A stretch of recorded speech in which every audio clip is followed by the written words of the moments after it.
2026 football বিশ্বকাপে স্বাগতিক যুক্তরাষ্ট্র যদি শিরোপা জিততে পারে তাহলে বিজয়ী দলের ব্যবহৃত অফিসিয়াল একটি ফুটবল চাঁদে পাঠানোর পরিকল্পনা করেছে মার্কিন মহাকাশ গবেষণা সংস্থা নাসা। ফ্রান্সের প্রভাবশালী দৈনিক ল এপিক ও বার্তা সংস্থা এএফপির তথ্য অনুযায়ী নাসার প্রশাসক জ্যারেড আইজ্যাকম্যান এক অনুষ্ঠানে এ ঘোষণা দেন। তিনি মার্কিন দলকে উৎসাহ দিয়ে বলেন, আমেরিকান দল, তোমরা এটা করে দেখাও। পরিকল্পনা অনুযায়ী যুক্তরাষ্ট্র বিশ্ব চ্যাম্পিয়ন হলে নাসার ভবিষ্যৎ কোন রোবোটিক চন্দ্র মিশনে ওই ফুটবলটি পাঠানো হবে। একই মিশনে বৈজ্ঞানিক গবেষণার বিভিন্ন যন্ত্রপাতিও থাকবে।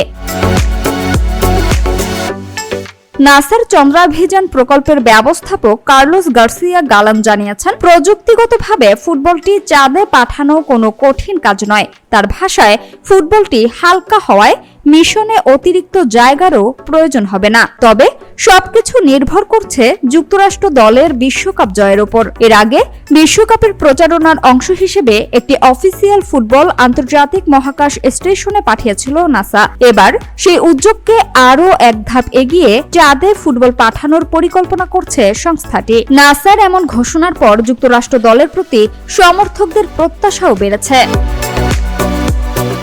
সামিয়া সুলতানা, ঢাকা ওয়াচ।